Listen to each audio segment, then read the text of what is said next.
so many different ways, it's unimaginable. Some of us like to eat the crust on our pizza, others refuse. Some of us, like me, need 7 alarms to get up in the morning. Other people barely even need one. But no matter who you are, there's one thing that all of us in this room do the same, and that's produce trash. So every item you've ever touched has 3 fates. It can either end up in a giant pit and go to the other trash, it can be repurposed and renewed and somebody else can use it, or it can be released to the natural world for an unforeseen amount of time.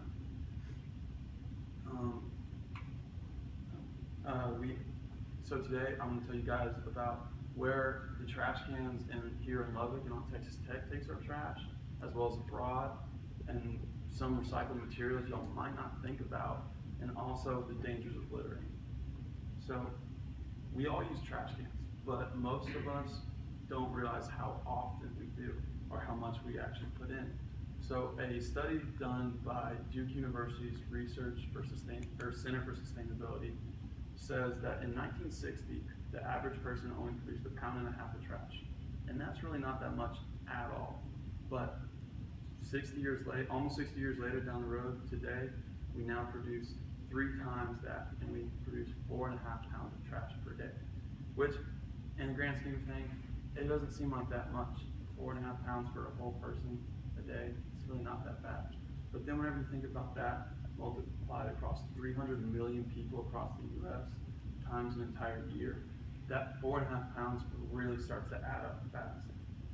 And out of the 220 million tons of trash produced in the US a year, over half of it ends up in one of the 3,500 landfills across the US. And so, for those of y'all who don't know what a landfill is, I suggest you go watch the movie WALL-E, because he lives in a big one. But out here in Lubbock, we have one, and essentially what it is a big mound. Yes, a mound, which I know is hard to imagine since we're the flattest place on earth. But it's a big mound that has heavy machinery like crawling up it all times of the day, just pouring out trash onto this bed of compacted trash. So, as said in the manual for Texas Tech operated policies and procedures, we use the West Texas Regional Landfill Facility. And so many of y'all might wonder, why use a landfill? What's the benefit? The best thing about a landfill is that they're cheap to put in because it's just a big pile of dirt, and it's also cheap to maintain because all you have to do is keep putting more trash on it to keep all the old stuff down.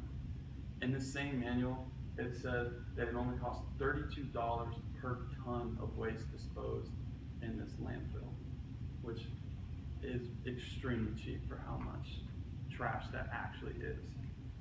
So using a landfill isn't the only way that people can manage their trash. There's also things like incineration. Sweden is worldly known for their incineration process. The Huffington Post reports that they are on the cutting edge of a recycling revolution.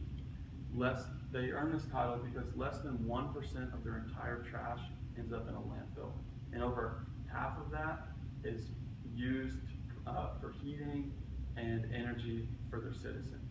What they do is they burn it, but it's almost to the point where they melt their trash down and they can extract the metals from it and then use it to produce energy. So incineration isn't really, not all of us can do it in our own backyard. One thing that we can do is all recycle. We all know the big 4 things you can recycle. It's paper, plastic, cardboard, and glass. But what many people, even though we all know that we can recycle these 4 things, many of us are terrible about throwing a piece of paper in the trash can because we don't see a recycling bin, or walking to class with a water bottle and there's no recycling bins outside, so you just throw it in the trash can. Don't think twice about it. So thanks to the EPA, we have these numbers. These are the percent of material that is actually recycled. So as we can see, paper is one of the best, with a score of 65% of all paper being recycled. Second, by just a hair is glass coming in with 26%. And surprisingly, plastic is the lowest at 9.5% being recycled. This we're all guilty of because we all decide, it's not going to kill the planet to just throw this water bottle in the trash can. But there's also other ways to recycle that many people don't think about. It's much more uncommon. So one of that is composting. Composting we can do with all of our food waste. And the EPA says that food waste is one of the biggest municipal wastes in the U.S. Because think of how much food we throw out every day. Every meal we have a few crumbs, or maybe if you don't like the crust on your pizza, you throw out the entire crust. But we can all compost. It's something that we can all do locally. You can do it as easy, well, if you live in the dorms, you can't. But if you have your own house in your backyard, all you need is a blocked-in area and you can start composting.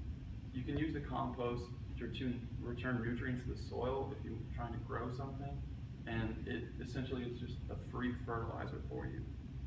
Another thing that people don't really consider being recyclable, because it's not one of the big four things to recycle, is styrofoam.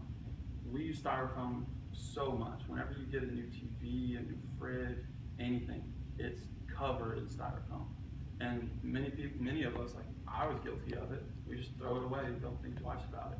But styrofoam can actually be melted down and it can be used to make bricks. And these bricks can actually be used to help build buildings, which if y'all go outside and you look at the new honors building, that's actually partially made with styrofoam, melted down styrofoam. So even if it is a hassle to find a trash can or a recycling bin when you're outside, the worst thing you can do is to just leave it up to Mother Nature to deal with your junk that you don't want to deal with. The National Park Service tells us that it takes over 450 years for a single water bottle to decompose out of nature, and over 600 years for a glass bottle. So let's say George Washington was outside just drinking his Dasani and decided to throw it into his farm. To this day, we could go and find and look at that water bottle that he was drinking. So even whenever you let trash go, even if it doesn't just land peacefully out in the field where it won't disturb anyone, it never just disappears. National Geographic says that one of the biggest harms to nature is something called microplastics, which, as you can see in this picture with the bird, it's pieces of plastic that are broken up so small that it's very easy for animals to digest and eat and mistake as food. It doesn't come out of their system. So if they eat enough of it, it'll eventually just kill them. It's a slow and painful death. And then we've all seen the pictures provided by the Humane Society of things like a turtle whose growth has been constricted by a plastic ring, or a raccoon that had to have a beer can surgically removed from its arm so it could walk. So today I told you about where the trash in Lubbock ends up, as well as other opportunities whenever you go abroad. Hopefully y'all learned that